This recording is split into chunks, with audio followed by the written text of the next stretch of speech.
Okay, so good evening everyone. So let's start. Supposedly, mag-post unta ko. I'm so sorry. Supposedly, magpo-post sana kami ng free zone sa or share namin sa YouTube. Kaso, yung free zone na topic is just consists of two sections of the CMTA.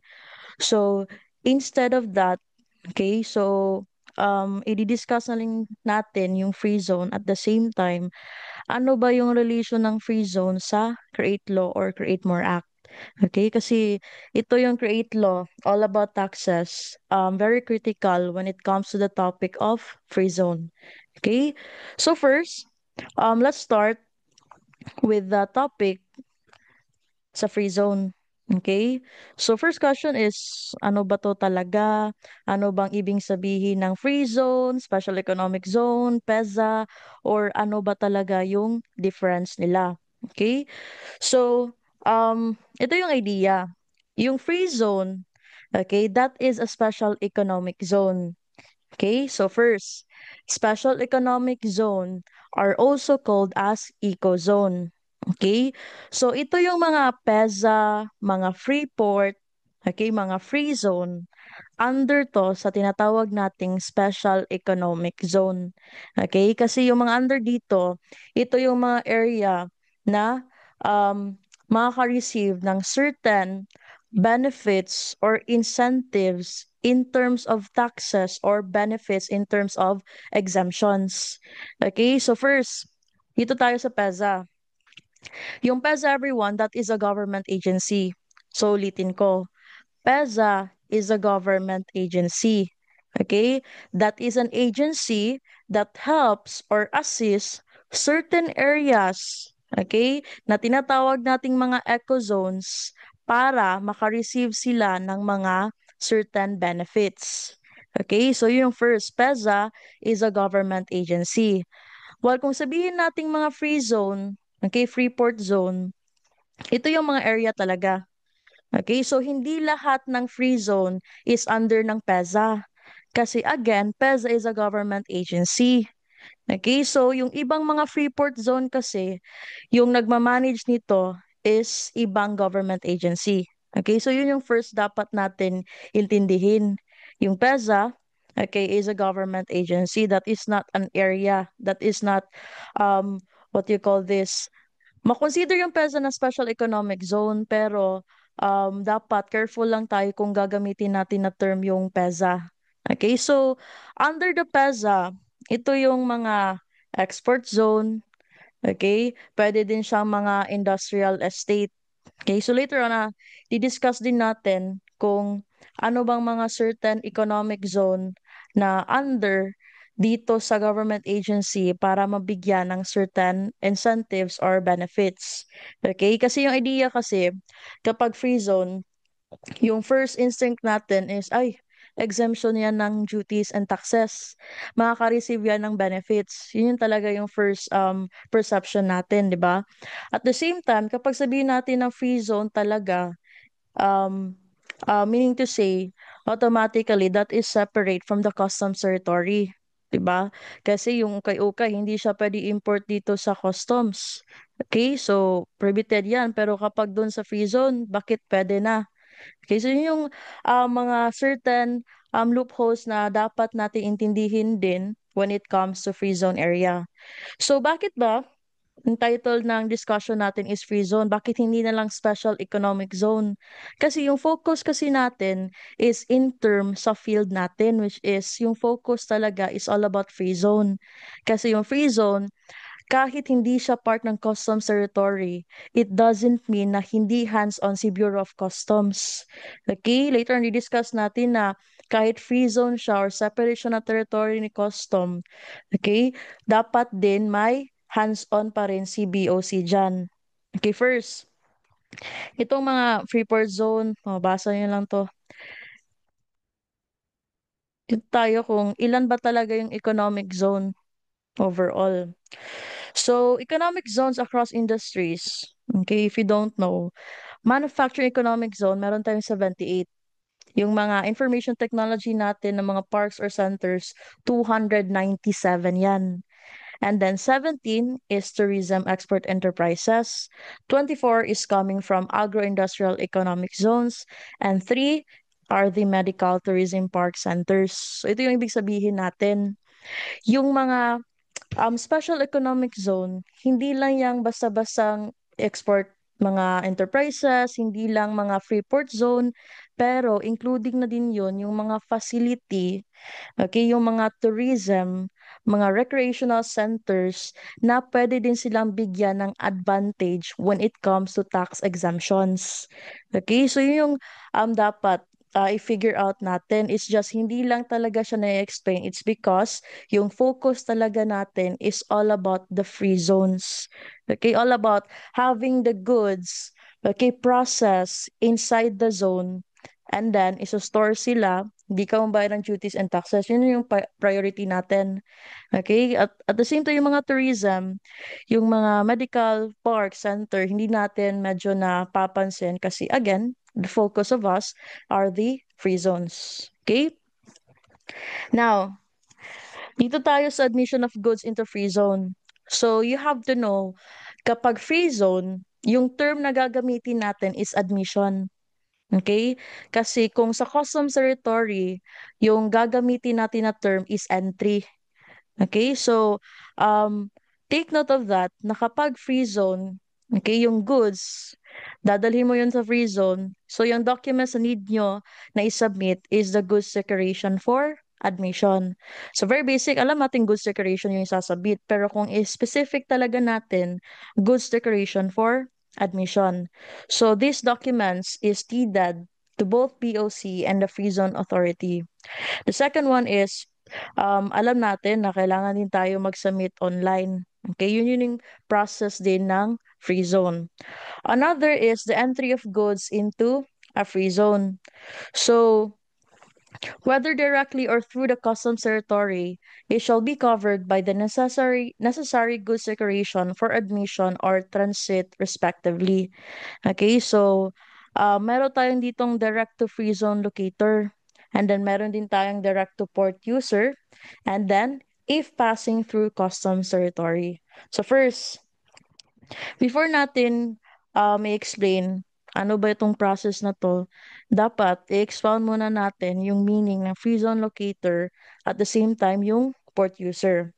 Okay?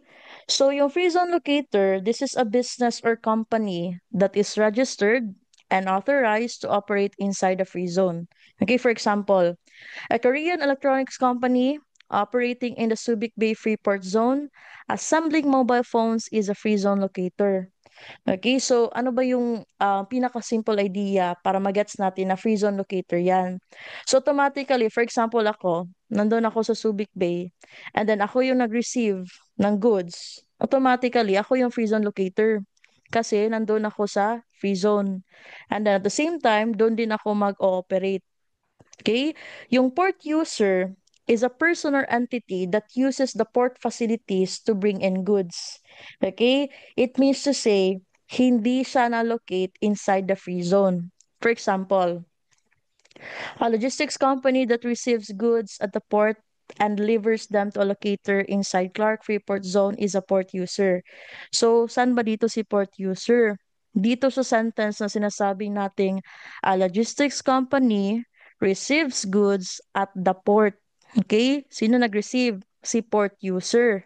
And then, si port user, deliver niya doon sa Clark Freeport Zone. And then, sino nag-receive? Si Free Zone Locator. Okay, so yun yung difference ng dalawa. Kapag normal na port, or normal na certain person, or hindi siya inside a certain free zone area, port user yung tawag natin. Pero kapag inside the free zone locator. So, it means to say, na kapag direct to free zone locator, automatically yung ifa-file mo is goods declaration for admission. Pero kung direct to port user, okay, yung ifa-file mo or need natin na document is the goods declaration for consumption. Pero if passing through customs territory siya, meaning to say transit, you have to file the goods declaration for transit that is coordinated by customs and the free zone officials. Next one is the movement of goods. So, alam natin na kapag within the zone, automatically yung in charge sa checking and tracking of goods is the Free Zone Authority. Okay? So, kahit na Free Zone Authority yung in charge dito, it doesn't mean na hindi sila magre-report sa movement to the BOC. Kasi kailangan pa rin ni BOC ng monitoring purposes yan. The second one is from one free zone to another free zone. So, ang need lang i-achieve dito is the transit permit. So, sabihin natin yung goods, galing siya ng, um, tawag natin, Clark Freeport Zone. And then, transfer siya doon sa Subic Bay. So, automatically, both of them are free zone. And then, ang need lang ninyo na document is a transit permit. Okay? Next, withdrawal of goods from free zones for consumption in the customs territory. So again, ano ba yung idea natin kapag sinabi natin consumption? So, when goods are removed from free zones and brought into the Philippine market, which is the customs territory, automatically, ito na yung rules na ipa-follow nyo. Okay, the required documents is a goods declaration for consumption kasi customs territory na siya. Pero at the same time, need pa rin yung copy ng original declaration, which means to say the goods declaration for admission, yun yung pag-enter nyo doon sa free zone. Okay, kailangan pa rin ng copy. Okay, after that, then file ka ng goods declaration for consumption nyo. Nakalagay din dito is you may also need to post a security bond depending on rules made by customs and the free zone authority. Okay, so again, kapag galing ng free zone yung goods, decide kayo na i-withdraw nyo sa free zone and then transfer nyo sa customs territory.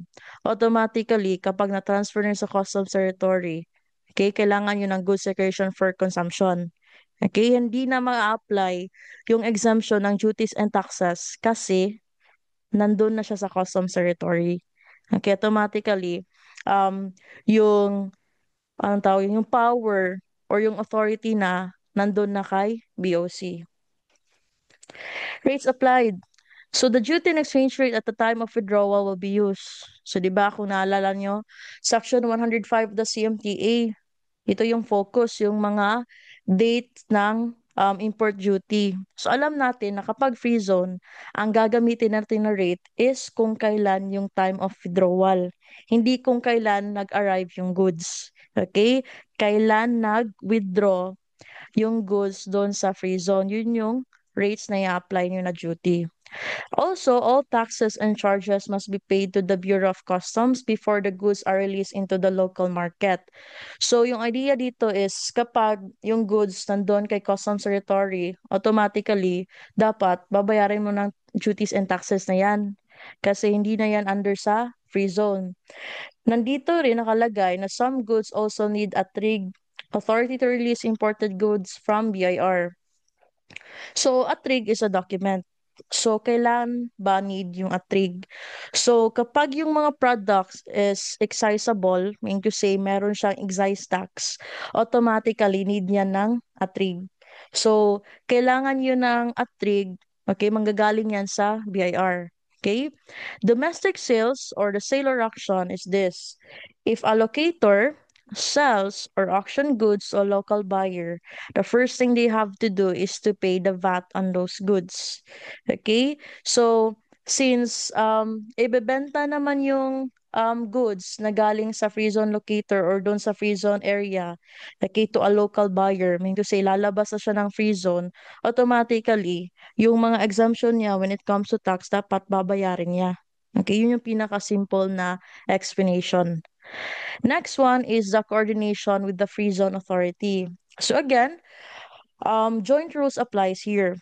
All movement of goods in or out of free zones like import, transit, withdrawal, or export must follow the rules made together by the BOC and the Free Zone Authority. Okay? So dapat meron pa ring proper customs procedure na para siyang kahit separate siya na territory from customs, automatically hands-on pa rin si BOC dyan. Okay? So dito tayo sa create law. So, yun yung first part since dapat natin i-introduce yung free zone. Kasi yun yung point natin, di ba? So, sino bang makaka-benefit ng CREATE Act or this Republic Act. Okay, which is the free zone. Yun yung priority natin kasi yun yung in charge or yun yung connected sa field natin. So first, the CREATE law is based on Republic Act 11534. CREATE is a short term for Corporate Recovery and Tax Incentives for Enterprises Acts. Okay, so in short, everyone, it's all about taxes. So, yung CREATE law, na-publish talaga siya after pandemic. Okay, so alam natin na ever since nagbabayad naman talaga ng tax yung mga certain companies or enterprises from free zones. Okay, pero ano yung fina-follow nila? Yung fina-follow nila na certain sections or mga rules is based on NIRC. Okay, from the National Internal Revenue Code. Yun yung basis nila. Okay, pero they wanted to have a certain Republic Act to make it better. Kasi after ng pandemic, na-realize nila na maraming mga certain businesses or certain people nawala ng trabaho. Okay, na-close yung businesses nila dahil sa pandemic. So, bakit ba nalulugi yung mga certain businesses? So, one thing is sure, that is because for the certain taxes na binabayad nila.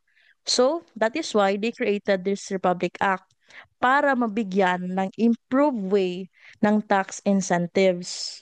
Okay, so, yun yung tinatawag natin na create law. Now, first, so ito lang definition of terms. Kapag sinabi nating IPA, these are government agencies na sila yung nag-handle ng economic zones para mabigyan sila ng incentives. Okay? Kapag sabihin naman natin ng registered business enterprise, ito yung mga companies. Companies na nakaregister sa IPA. Okay? And then special economic zone or the eco zone is the area.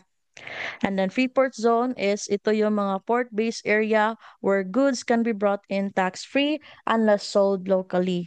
And we also have the export enterprise, a business that exports the goods. While domestic market enterprise is a business registered under IPA but mainly sells in the local Philippine market. In short, everyone, yung technique lang dito para ma-remember natin is yung mga businesses na register sa IPA, ito yung priority na bibigyan natin ng incentives. Okay, yun yung pinakamadaling explanation.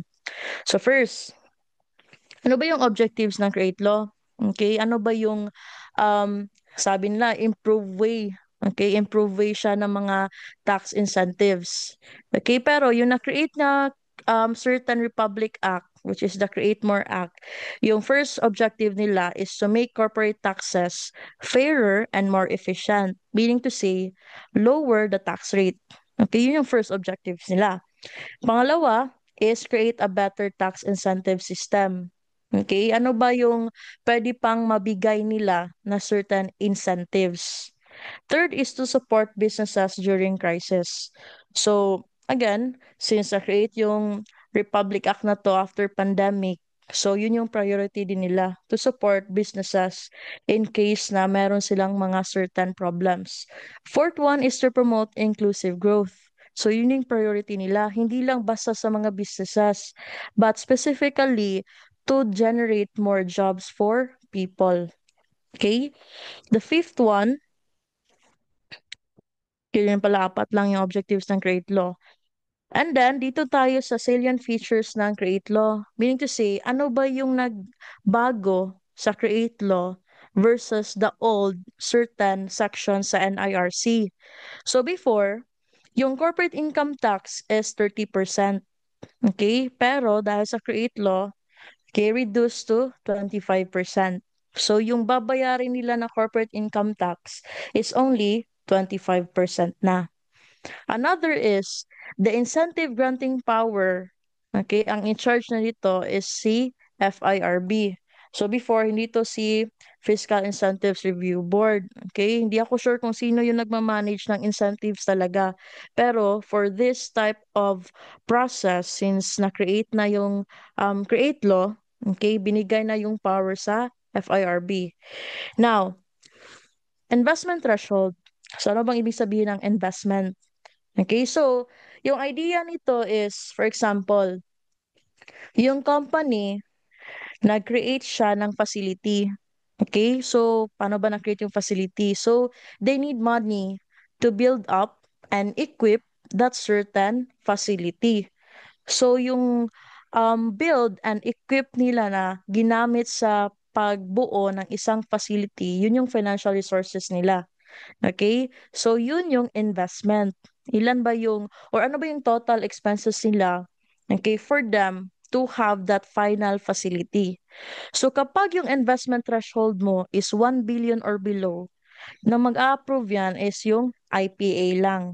Pero kapag yung investment mo is 1 billion and up, yun si FIRB ang mag-approve. Pero if kapag yung investment mo is 50 billion and up, doon na papasok si President. Siya na mag-approve yan. Okay? The fourth one is the uniform tax incentives. So, um, all tax incentives now follow a uniform rule under Title 13 of the NIRC. Okay? And then fifth one is presidential veto power. So it is stated here that the president can veto or repeal some special laws if found inconsistent with the great law. So ano ba yung ibig sabihin nito? So what if daw merong mga new laws, okay, na sabihin natin na-create siya. And then, it found out na hindi siya or contradicting siya sa create law. So, automatically, any law na makikreate at hindi siya inconsistent with the create law, pwede siyang i-veto, okay, or i-reject ni President. Okay, kasi yung priority natin is create law. Dapat hindi siya magko-contradict dito. Okay? Now, ito tayo sa incentives. So, yung tax incentives, okay, may be granted to export or domestic enterprises as long as registered ka ng IPA. Again, makaka-receive ka lang ng tax incentives kapag naka-register ka sa IPA. Now, what is the first incentives? So, yung first incentive natin, tinatawag natin na income tax holiday or in short, the ITH. What it means is this is a temporary exemption from paying corporate income tax. Okay, so ano ba yung idea? So, tinawag siyang income tax holiday. Meaning to say, holiday siya, it's because for a certain enterprises, para siyang vacation. Vacation siya na hindi siya magbabayad ng corporate income tax for how many years? Okay, so temporary exemption siya. For example, a new solar panel factory registered in a less developed region gets a 4-year ITH as part of the government's push for renewable energy. Ibig sabihin nito, for 4 years, okay, hindi siya magbabayad ng corporate income tax. Okay, kaya tinawag siyang income tax holiday.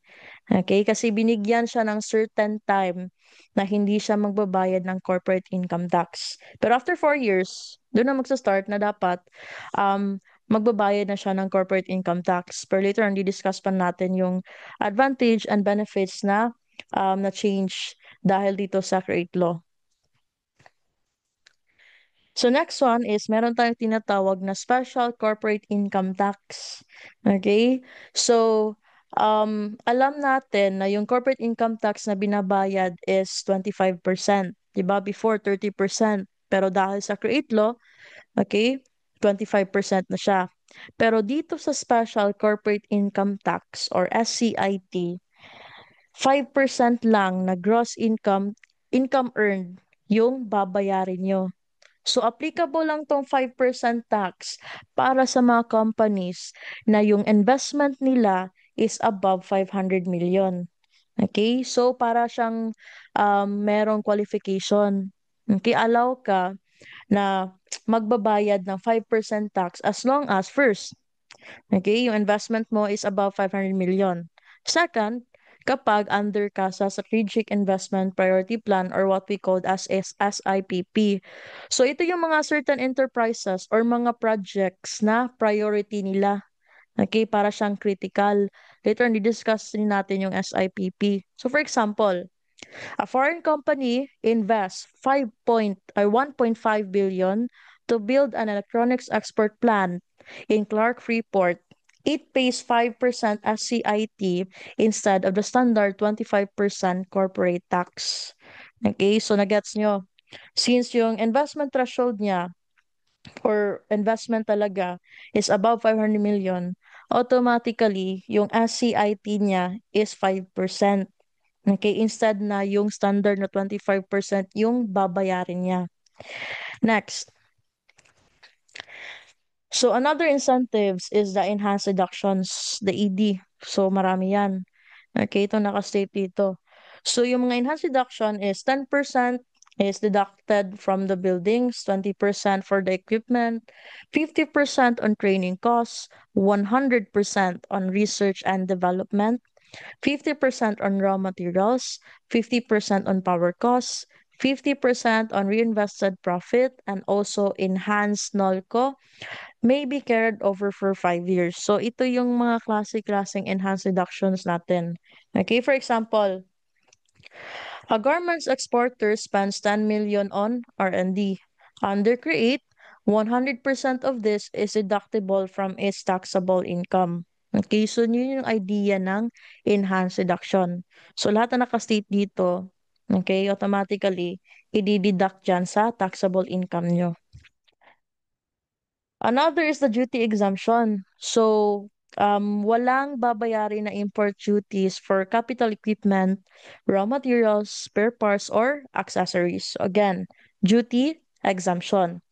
The next one is the VAT exemption din. So, walang babayaring VAT for importation of raw materials, capital goods. Okay? So, for example, sa VAT is ang PEZA registered call center buys office chairs and computers from a local supplier. These are zero rated for VAT. So, yung idea lang ito is yung mga materials, goods, okay, exempted sa duty, exempted sa VAT, din yung raw materials and capital goods. So, dito tayo sa conditions of availment. Okay, so, nakaka-receive sila ng incentives, pero ano ba yung limitations nila? Okay, so first, incentives follow ITH. So, di ba, sabi natin meron tayong tinatawag na income tax holiday. Okay, so sabihin natin natapos yung 4 years, 'di ba? So 4 years hindi siya nagbayad ng corporate income tax. So paano na lang kapag natapos yung 4 years niya? So ano ba yung gagawin? So after 4 years, okay, another incentives na create nila is mamimili ka between SCIT or the ED. Okay, so again, after the income tax holiday, mamimili ka between the SCIT and ED. It's either ang gusto mo is a fixed rate of 5% or yung gusto mo is yung enhanced deduction. For example, after 4 years of ITH, a PEZA registered IT company chooses ED to maximize training and R&D expenses as deductions. Again, it depends on you. Ano ba yung pipiliin mo? Yung SCIT or ED after ng income tax holiday mo. Okay? So, take note lang natin, yung SCIT, di ba sabi ko, yung nakaka-avail lang nito is yung mga investment na above 500 million. And also, kapag part siya sa SIPP, which is these are certain activities na classified sila as critical, meaning to say, mas priority sila. Okay, so for example, pharmaceutical company investing 600 million to produce vaccines in Batangas can opt for SCIT if classified as critical. So, itong ideyang 500 million capital, okay, it is applicable for domestic market enterprises. So, itong first discussion natin is para to sa mga export enterprises din. Okay, so export enterprises dito is for domestic market enterprise. Now, for the enhanced deduction, so meron tayong klase-klaseng type of deduction, 'di ba? Marami 'yon. Pero yung idea lang nito is yung enhanced deduction dapat applicable lang siya sa registered project. So for example, yung registered project mo is all about solar panel, dapat yung mga expenses mo, okay, dapat registered siya or all about the solar panel, hindi dapat siya labas doon. Okay, for example, solar panel yung registered project mo. And then, meron kang another project, sabihin natin, nagpo-focus ka sa mga vaccines. Okay? So, dapat, yung mga expenses mo, para ma-avail mo yung enhanced deduction, is doon lang sa registered project all about the solar panel. Okay? Hindi including yung vaccine na project mo kasi yung na-register mo is yung solar panel. Okay? Yun yung idea. So, same goes with the duty exemption condition. Dapat yung mga capital equipment, raw materials, and spare parts, para duty exempted sila. Okay? Dapat yung registered activity or project na linagay mo. Okay, for example, a factory importing German machinery gets duty exemption but only if used exclusively in their registered export project. Another, VAT. Okay, VAT exempted din yan kapag yung goods and services is ginamit mo lang sa registered project mo. Okay? So, meron tayong special rules for petroleum and crude oil. Okay? So, yung crude oil, the raw material, dapat daw, okay, ina-undergo yan sa actual refining process. Okay? So, kapag dumaan na siya ng refining process, automatically, pwede yan siyang gasoline, mga fuel, okay, mga kerosene. So, yun yung times na pwede siya magkaroon ng tax exemption. Pero kapag yung product is all about crude oil, hindi na siya tax exempted. So again, kapag yung crude oil meant for local refineries, okay, it goes through actual refining automatically, okay, the products, okay, hindi siya magbabayad ng certain tax. So kapag yung duties, or sabihin natin yung petroleum products mo, hindi siya dumaan ng refinery process, automatically, hindi mag-apply itong exemption na to. Okay? So, normal process, magbabayad ka ng duties and taxes mo. So, job generation commitment. So, again, one of the commitment of the CREATE law is to create or generate more jobs. So, yung good thing dito is dapat yung mga certain enterprises, ma-maintain nila or dapat yung much better is increase nila yung employment levels. Kapag na-reduce or nabawasan yung mga employees nila, dapat mag-submit sila ng certain explanation to the FIRB or IPA kung bakit nagkaroon ng reduced workers. Okay, yun yung goal. Dapat meron silang explanation when it comes to the reductions of the employees. So next is the transfer or sale of equipment rules. So, if tax-exempt equipment is sold or transferred within 5 years, the company must get approval from the IPA, pay the duties or taxes if transferred to a non-registered business. So, ito yung idea, di ba? Yung mga capital equipment, exempted siya sa duties. Okay? And then also tax. So, kapag yung equipment is na-decide mo, na ibebenta mo, okay, so within 5 years, sabihin natin 2020 mo siya na-purchase. And then after 2 years, so decide mo na, ibebenta ko na to kasi kailangan ko ng bago. Okay, sabihin natin, ibebenta mo yung equipment, okay, to a registered business. Meaning to say, a business or enterprises na registered siya sa IPA. So, ano ba yung need? All you have to do is to get the approval from the IPA. Okay, you don't need to pay the duties and taxes kasi yung sold or transferred na equipment is papunta doon sa registered business din. Okay, so you only need the approval.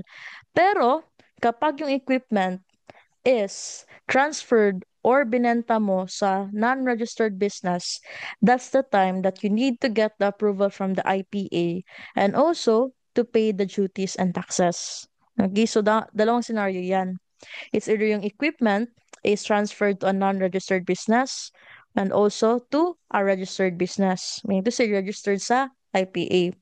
So kung transferred siya to a registered business, all you have to do is to get the approval from the IPA para mabenta na or matransfer yung equipment. Yung second scenario is transferred to a non-registered business. So all you have to do is to get the approval from the IPA and also to pay the duties and taxes. Okay, so yun yung idea for the transfer or sale of equipment. Pero kapag yung equipment is sabihin natin um, hindi na siya pasok sa 5 years. Sabihin natin, 2020 siya na-purchase and then you decided to sell or transfer that certain equipment 2027. Okay, so in that case, you don't need to follow this certain must Water kasi mo daw? applicable lang kapag 5 years. Okay? So next one is the period of availment. So meaning to say, the range of period kung kailan mag-expire yung incentives nila, okay, kailan din matatapos. So it focuses on how long export and domestic market enterprise can enjoy tax incentives. First, for export enterprises, okay, na registered sila, and then listed din sila sa SIPP. Ito yung period of availment nila. For income tax holiday, it's either 4 to 7 years. So merong mga certain enterprises na binibigyang 4 years, 5, 6, or 7. So depende yan sa location and also the industry. So kapag natapos na yung income tax holiday, so it can be followed by either, depende yan kung anong pipiliin nila, as CIT or ED. Pero both, yung period of availment nila is running for 10 years. For example, a BPO company in Davao City is registered with the PEZA. So it enjoys ITH for 6 years. And then after 6 years, SCIT 5% for 10 more years. Okay, so again, after income tax holiday, you have to choose between SCIT or ED. For domestic market enterprise, dalawa yan. Okay, dalawa yung scenario. Is either critical or not critical. Okay? So, for critical activity na under sa SIPP, okay, mean to say priority to ng mga certain registered project, yung ITH nila is 4 to 7 years and then followed by either SCIT or ED for 10 years. So, itong engagement nila na tinatawag natin critical activity for domestic market enterprises, same siya doon sa for export enterprises. Okay? Para sa critical. So 4 to 7 years, okay, then followed by SCIT or ED for 10 years. So for example, a local biotech firm producing vaccines receives ITH for 7 years, and then yung pinili nila is yung ED for 10 years. So, after 10 years, everyone, yun yung mag-start na normal na corporate income tax yung babayarin nila, and then wala na silang mga certain incentives na marireceive. Okay? Next one. Kapag yung activity is classified as not critical, automatically yung income tax holiday nila is only for 4 years. After that, okay, yung SCIT or ED nila is only for 5 years. Okay, so yung period of availment nila is mas maliit. Okay, compared doon sa domestic market enterprise na critical na activity and also for export enterprises. So, for qualified expansion or new projects, so even if a company already enjoys incentives, it can apply again for a new or expanded project if the project qualifies under the SIPP. Second is it meet performance and registration requirements. So, for example, para magets, a PEZA registered electronics firm adds a new line for solar panel production. So, meron siyang new priority project. So it registered the expansion and gets new incentives under Create. So meaning to say, makaka-receive siya ng another incentive since separate na yan. Okay, para siya nagdagdag ng isa pang project. So, expansion. Okay, so although nakaka-receive na siya ng incentives, pero if mag-apply siya ng new or expanded project, so pwede na din or maka-receive ng another incentive yan. Okay, yun yung ibig sabihin ng for qualified expansion or new projects. So, yung composition ng FIRB, meron tayong tinatawag na board. Okay, so ito yung main people na in charge talaga. Yung chairperson natin is coming from Secretary of or Department of Finance, which is the secretary. The co-chairperson is the Secretary of Trade and Industry and the members. So, every board, okay, itong tatlo na to, chairperson, co-chairperson, and also the members, every board, they need a technical committee kasi hindi nila kaya na sila lang yung manggagawa ng certain responsibility and task all about fiscal incentives. So, meron tayong technical committee. Okay, so yung chairperson is the undersecretary of finance and we also have the members. So, ang board natin mainly is this one, tong tatlo, chairperson, co-chairperson, and members. And then we also have the technical committee. So, para siyang support unit. So, Section 300 sa Create Law is all about the Strategic Investment Priority Plan or the SIPP. So, dito nagbe-base kung sino or paano ba mabibigyan ng fiscal incentives. So, yun yung mga project nyo na i-register nyo. So, yung makaka-identify nyo is based on the SIPP. Okay, so sila yung nagka-qualify if yung project na in-apply nyo is good or qualified for incentives. So yung SIPP is prepared by FIRB alongside with other government agencies.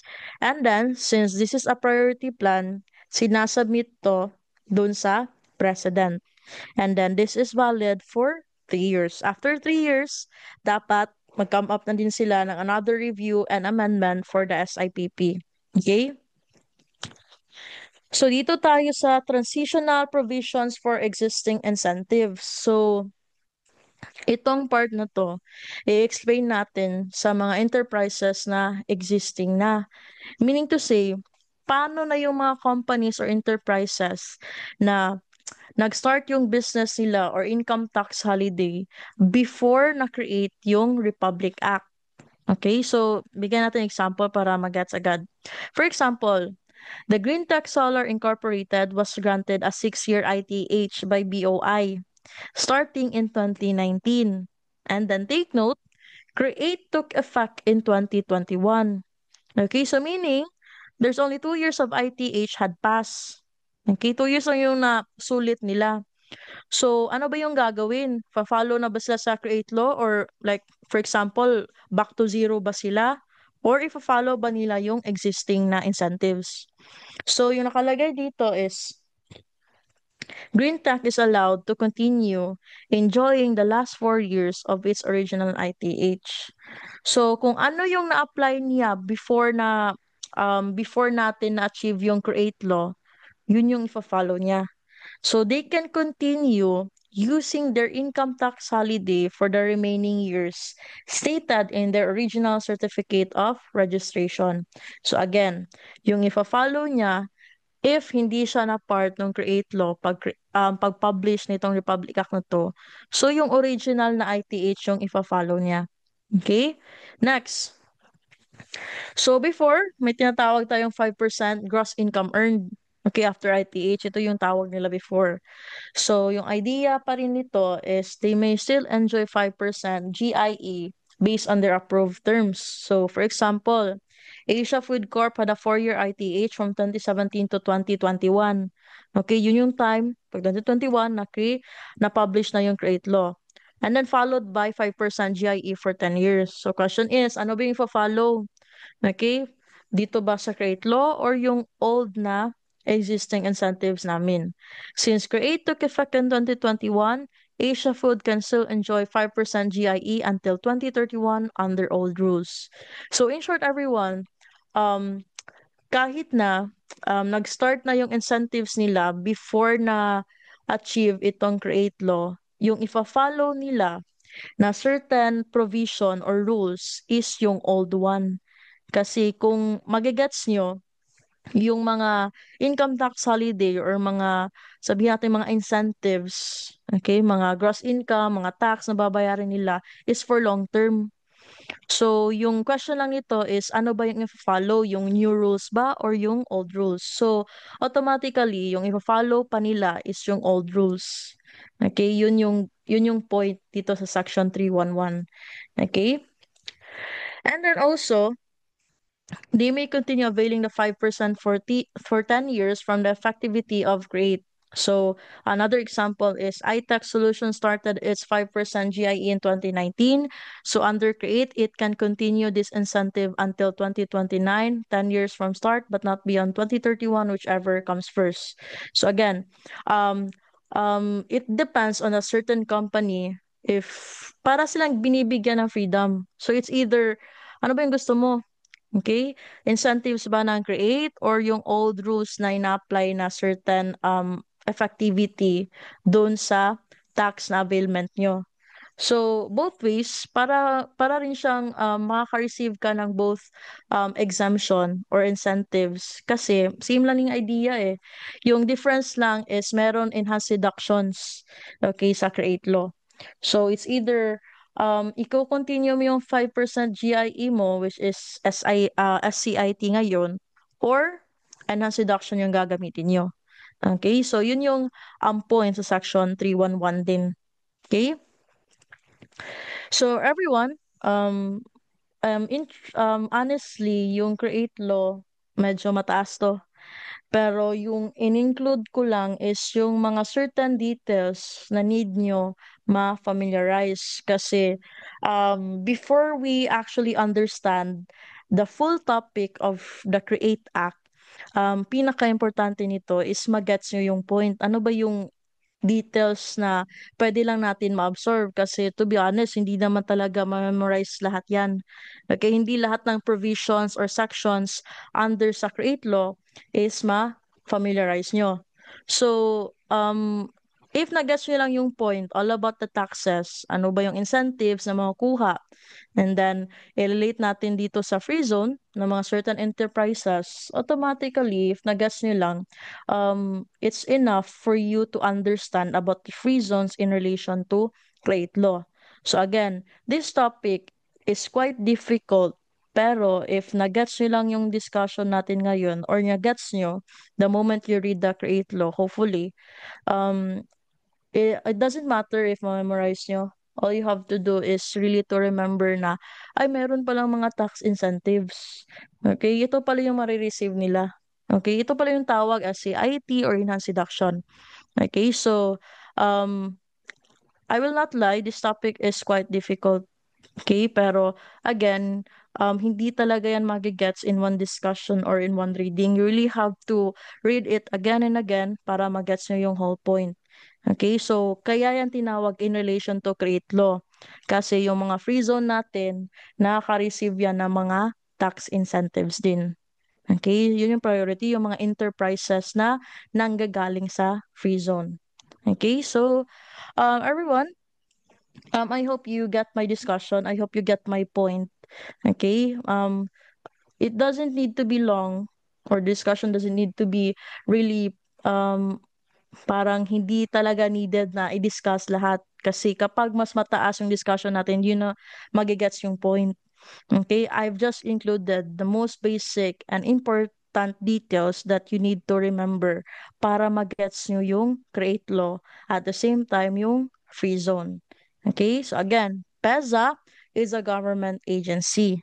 Okay, so hindi lahat ng free zone is managed ni PEZA. For example, yung Subic Bay Freeport Zone.